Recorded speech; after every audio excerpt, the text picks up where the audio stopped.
Welcome to Hometown Culture, your weekly Orlando Magic podcast, where your host Seth will be unpacking the news every week. Hello everyone, welcome back to Hometown Culture. I'm your host Seth. Let's get right into what we're going to talk about today, which is the end of the 2024 NBA season.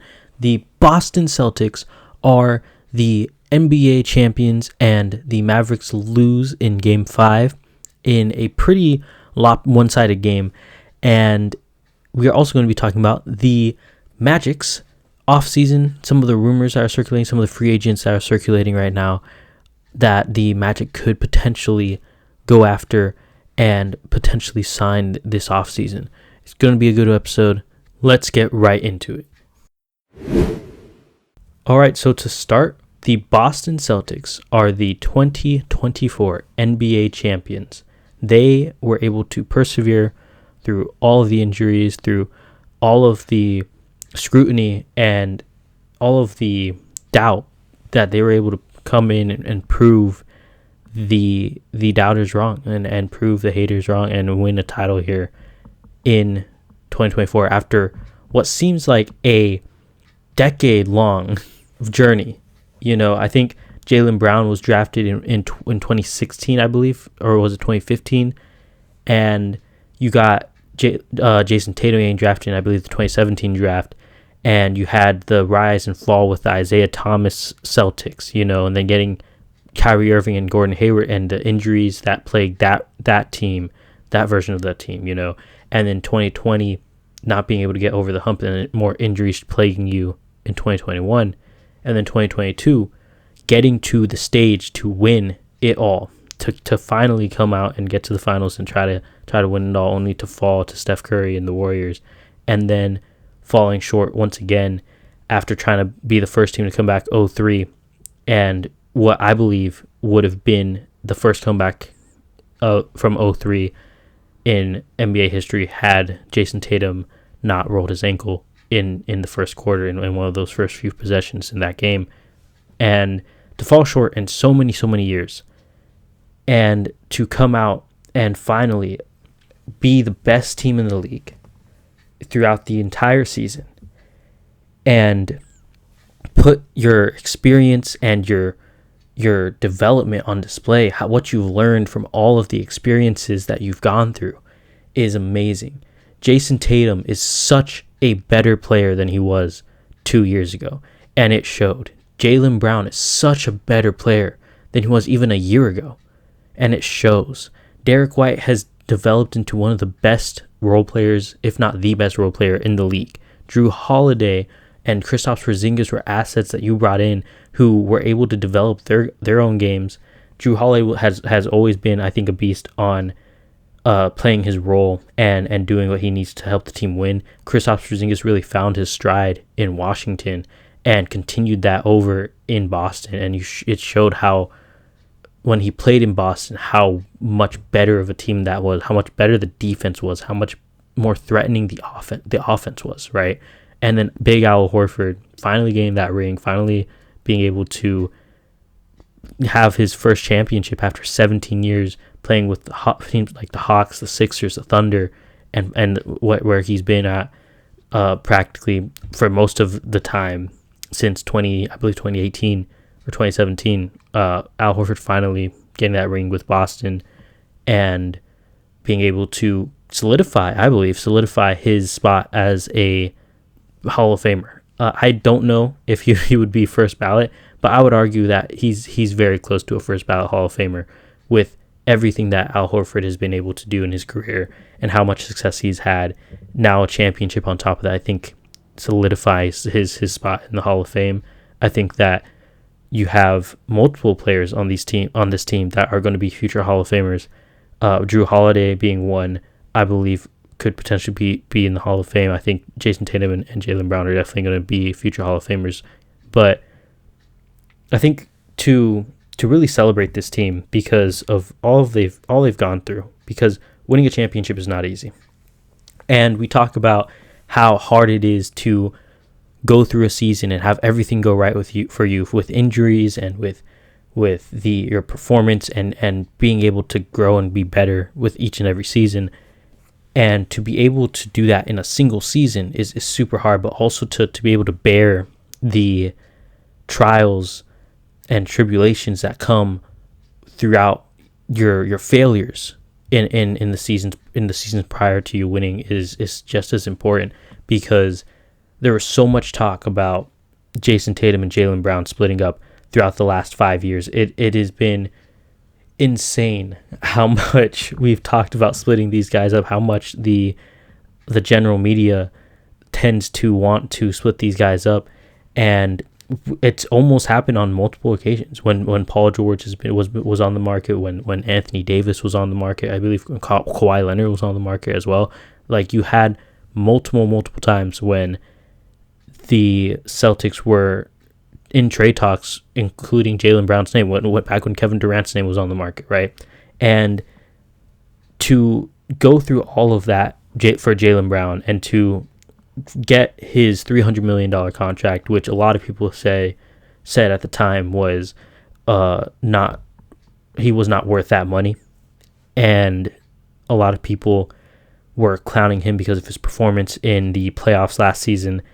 To come back and to have probably the best playoff run of his career, and to be the best player throughout these playoffs for the Celtics, throughout, I believe, probably half of it to most of it, to be the best player on the Celtics here and to win Finals MVP, I think just is such a great story for Jaylen Brown. Jason Tatum as well, just being able to come out and in this season not care about any of the talk about his individual success, his individual legacy, but just want to win that championship. Like, every time you talk to this guy, all he was locked in on winning the chip at all costs.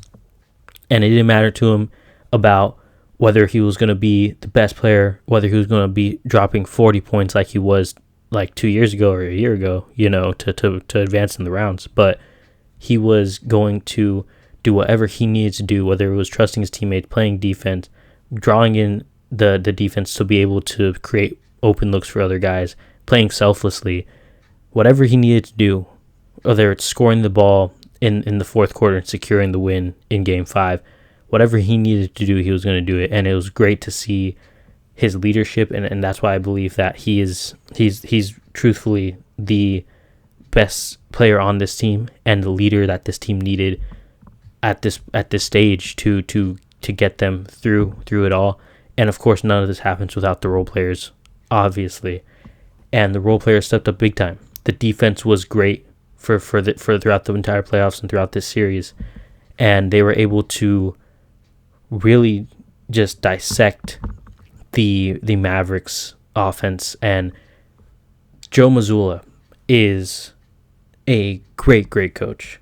I mean, I think that to see the growth of Joe Mazzulla as a coach, a 34-year-old coach, youngest coach in the league, I believe, and to see how much trust the Celtics organization has in Joe Mazzulla, it is amazing to see, and it is amazing to see this guy be able to thrive and succeed. I think he said he had torn his meniscus, and he was coaching on a torn meniscus, and like, to be able to see this guy who was hired on in a very like unpleasant situation to be hired on to as a coach, and then to be able to succeed in the way that he did, where he took them to the conference finals in this first season. And yes, while they did lose the conference finals, and while yes, there was a lot of questions about his coaching style throughout that run, he stuck with it. He made this team's identity, and he created champions. He didn't create champions, because this was a long time coming, but he was the finishing and driving force along with Drew Holiday, along with Kristaps Porzingis, to complete the journey that has been going on for several years.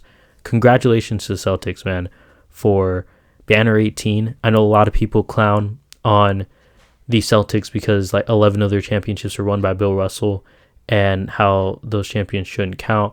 But a champion's a championship, man. And to have won 11 back with Bill Russell, and have 3 with Bird, 1 with Paul Pierce, 1 with the these 2024 Celtics, and a couple I believe with like John Havlicek, it is a historic franchise, a franchise that is constantly winning, and it is so good to see the joy on these young guys' faces when they finally reach that historic point that they're playing for this franchise. The emotions that come out when you finally win that ring, and it's such a significant one for the city that breaks the tie with the Lakers, and it's so significant to your legacy and your career, and it's so cool to see the emotions and the joy that comes from winning the title. And congratulations to Celtics, and what a year, and what a journey for these Boston Celtics.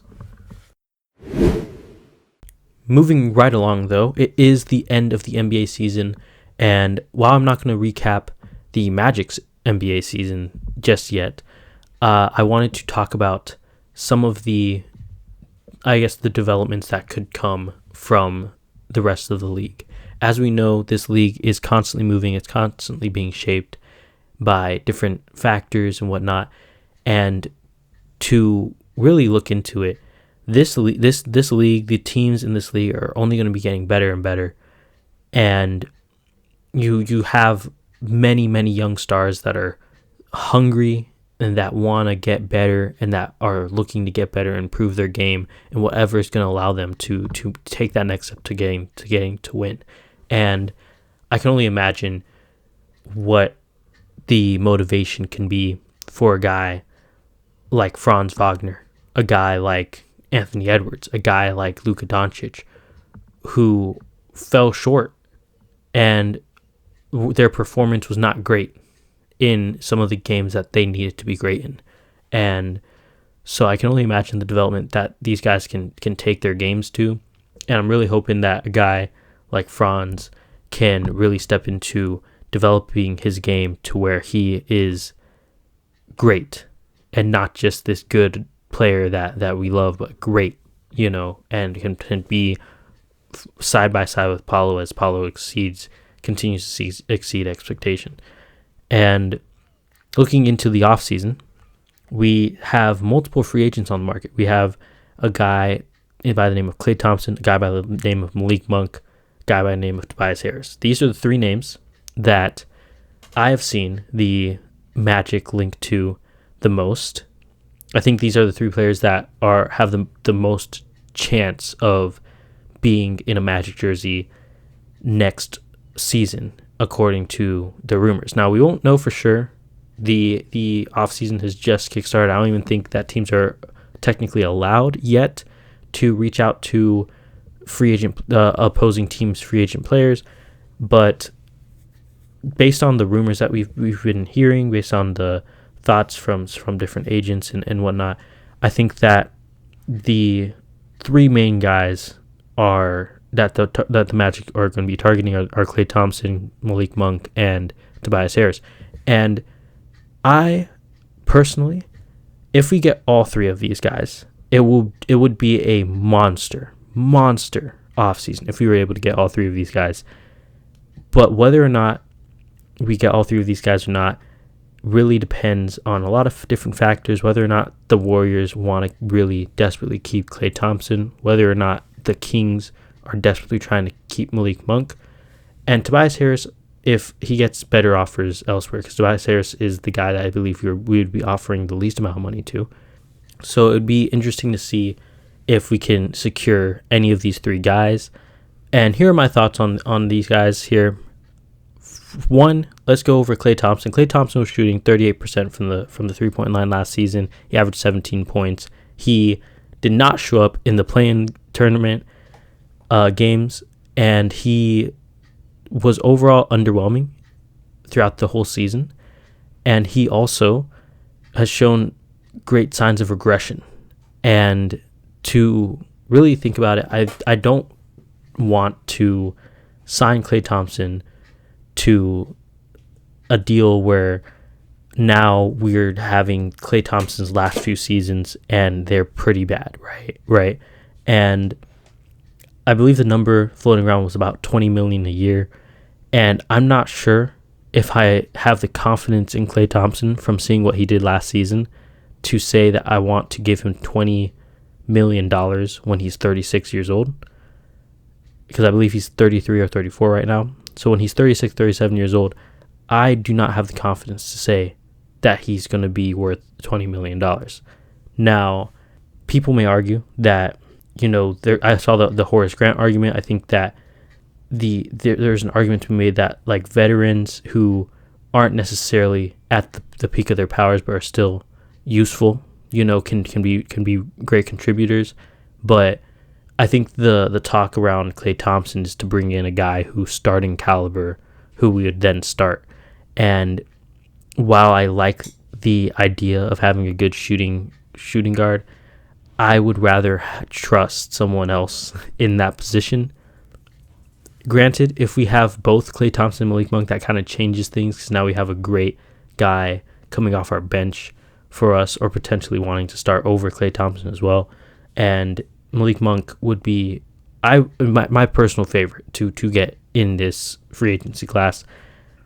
If we were able to secure Malik Monk, we get a lethal shooter and one of the best six men in the entire league.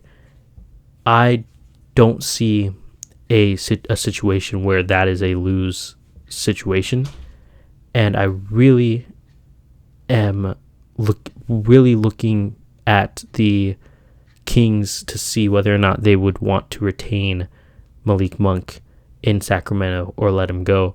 And I think that the Magic can offer him some good money, a good deal, and I think that he would fit in pretty well with our guard spots, and I think that he would bring in the shooting and the spacing that we'd need just a little bit to be able to be a little bit more successful. Tobias Harris is another name that was thrown around, and Tobias Harris, once again, another guy who is a veteran guy who's been for his majority of his career has been underwhelming, right? He was in Orlando. I think he started in Milwaukee, came to Orlando, went to the Clippers, went to the Pistons, went to the Sixers, where he is right now, right? And the Sixers paid big money for him, choosing him over Jimmy Butler back in 2019. And since then, he has been nothing but underwhelming as a player. But luckily, he is no longer on his giant contract that the Sixers gave him back in 2019. He is on he will probably be on a much more reasonable contract in comparison to his skill set and his abilities. And I think that getting Tobias Harris, you get a guy who can start when Franz or Paolo are hurt. You get a guy who can come off your bench and give you real production and real minutes off your bench that will be very impactful throughout the regular season. I think that he's a guy who can easily be a 20-point game night guy, not on a consistent basis. I'm not saying he's going to average 20 points, but I think he can come into a game, give you a solid 20 points on any given night. Same thing with Malik Monk. And I think having two of those guys, if we can get both of those guys, having two of those guys on your team and having them have the athleticism that they do to be able to help out on defense with the defensive culture and mindset that the Magic have, and being able to be hit a little bit on defense when they're needed to, I think is going to be huge. So I think Malik Monk and Tobias Harris would be my two favorite picks from this free agency class. Once again, Klay Thompson, with his regression and not knowing whether or not he's going to really be any semblance of the player that he was even this season, it is kind of difficult for me to decide that I would want Klay Thompson on this team. Granted, if he can come in and be like a little bit better than he was last season and be better on defense and have a better shot, because a lot of his shots are contested and he's made a living off of making contested shots. If he can come back and make a few more of those contested shots, not a lot, but a few more of those contested shots that he has to shoot, or play some pretty above average defense, I think that would be good enough for us. It's just a matter of figuring out the minutes, figuring out who's starting and who's not.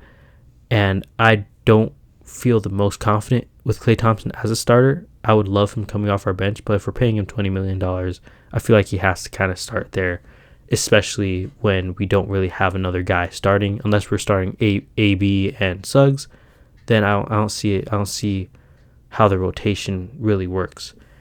But those are the three top free agent prospects from this free agency class and this offseason for the Magic, and I like it. It's just going to be a matter of waiting to see if the Magic can pull the trigger and secure one of these guys or one or two of these guys, because the Magic have been pretty quiet in the offseason and in trades and making moves since they did the blow up in 2021 and started their rebuild. And so I think that it'll be very interesting to see whether or not the Magic are able to change course a little bit and make some moves that aren't huge, knock them out of the park moves, but moves that are going to help us improve in the now and improve for our future and development as well, to be able to get to the point to where we are contending in the playoffs and not just a team that could be a near first round exit. And I think that's the goal right now. Of course, the ultimate goal is the championship, but I think right now, with how young we are, I think the goal is to become real playoff contenders, real guys who can make it to the second round and cause some issues and cause some havoc, which the Pacers were able to do this season, kind of like that, but under any circumstances, not just the extreme circumstances of injuries, right? And so I think that's where we want to be. And I think that making minor moves like a Malik Monk, like a Tobias Harris, like a Klay Thompson would be the right direction, the right path. It's just a matter of time to see whether or not we are able to do that and to grow as a team and as an organization moving forward into next season. Finally, we also have the draft coming up. The Orlando Magic have the 18th pick of the draft, and I personally am not usually well knowledged in the NBA draft and the prospects and whatnot. I don't tend to look at the NBA draft until kind of like a week or so before the draft, or maybe a few days before the draft.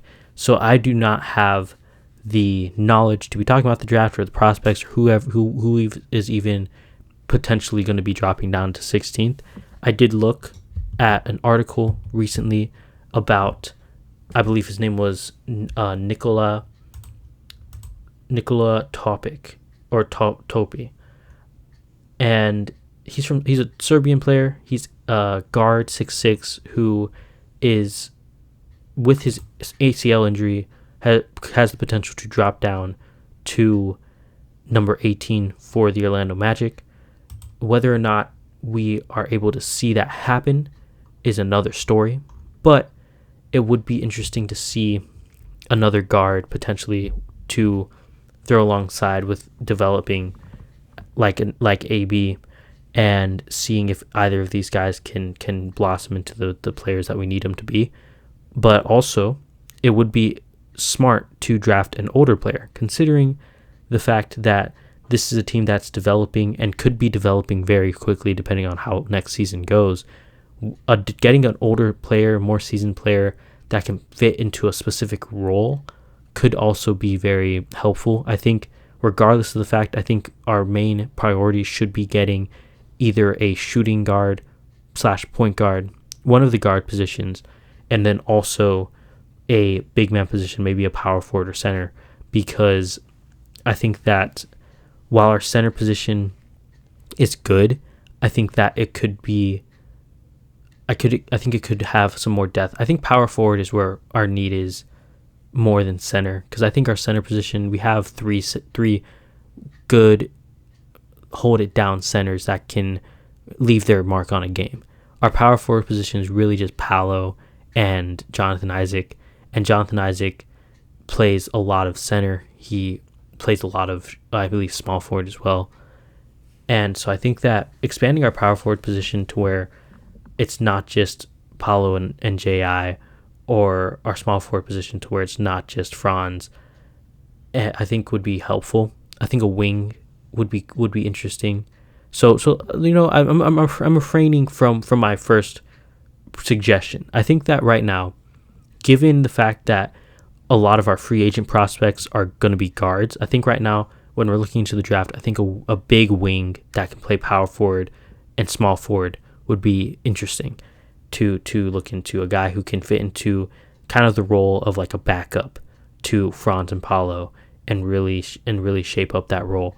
Kind of like how I think Tobias Harris would be coming into this team, but Tobias Harris is not a guarantee. So getting a guy from the draft who can fill in that role, who is seasoned enough to come in and have the experience to really become the role player that we need him to be, I think would be great. And I think this draft, a lot of people have been saying that it is a role player draft, a draft where a lot of the prospects are more fitting a certain role for a team than anything else.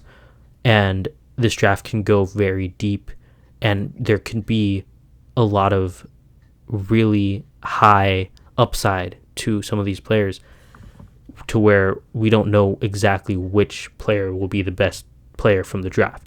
So I have some confidence in the Magic's abilities here, but only time will tell with who we pick and how they develop. But I think that a big wing would be enticing, and I also think a guard would also be very, very useful. We also have the idea of trading our draft picks, and the trades that we've seen prospect, I think one of our targets was Malcolm Brogdon. Another one I think was Cam Thomas, and then Terry Rozier. I don't think Terry Rozier's too much of a realistic option, especially considering that the Heat just traded for him earlier in this season. So I don't know if they're going to be willing to trade Terry Rozier after just trading for him. And then I think that Cam Thomas is the most interesting out of these three. He's not the same mold, I guess, that I would have wanted from a guy, but he's a scorer. He can shoot the ball pretty well, and I think that he can bring an offensive punch to this team when we desperately need it. But I don't know what the direction the Nets are going in, what they want to do with their team, right? And so it'll be interesting to see if the Nets would be even willing to trade away Cam Thomas, or if they're looking to trade out Mikal Bridges and ship Mikal Bridges and keep Cam. I don't know. The Nets are a completely just mess right now. So I don't know exactly how realistic Cam Thomas is.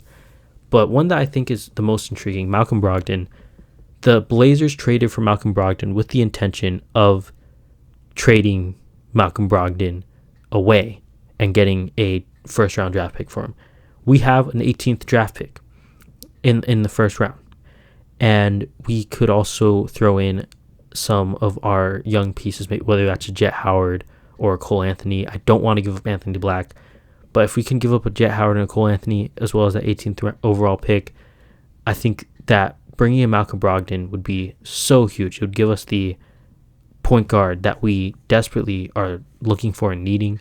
Whether or not he's going to be our point guard for a long time is a debate in of itself, but this is a guy who was a sixth man of the year just 2 seasons ago, or last season. This is a guy who is a really good point guard who has composure, who is experienced, and I think that he can bring a lot to this team. So Malcolm Brogdon, I think, would be a great pickup if we can get this trade to work for I believe it would be the 18th pick, and Caleb Houston was the proposed trade from Orlando Magic Daily. I don't know if Caleb Houston would be enough for Malcolm Brogdon. I would assume you'd want someone with a little bit more upside. Not that Caleb Houston's going to be garbage, but I don't know if Caleb Houston's upside is the level that the Blazers would want for Malcolm Brogdon. Granted, there is also the 18th overall pick, so we'll see how this offseason goes. We'll see what free agents the Magic sign, and we'll see what they do with this 18th overall draft pick. Personally, for what I think the Magic need most, I would love to see Malcolm Brogdon in an Orlando Magic uniform, as well as Tobias Harris and Malik Monk. But like I said, time will tell, and I'm excited because I think this offseason is going to be the offseason the Magic start to wake up and make some moves.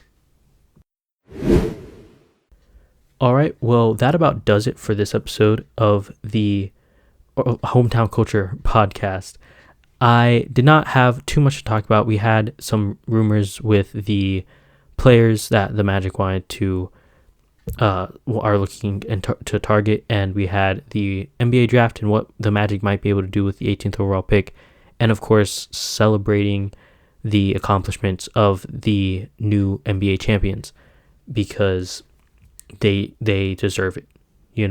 As much as you might hate the Celtics, as much as I might dislike any certain team, I'm going to give them their flowers when they win a championship, and that's just the end of it. So great season from the entire league. Great, amazing season. Maybe a lot of people did not like the finals and how it ended, but overall, I love this season. I love this sport. I love this league, and I am super excited for the offseason and super excited for when Summer League pops off. Anyways, join me next week. We're going to be talking about the NBA draft, what the Magic ended up doing for the NBA draft. It will only be night one because the NBA draft is on 2 separate nights this year. So we'll talk about night 1 of the NBA draft. And then we'll be looking further along into the Olympics and also into Summer League as well. Stay tuned for that. God loves you. Have a blessed week. Peace.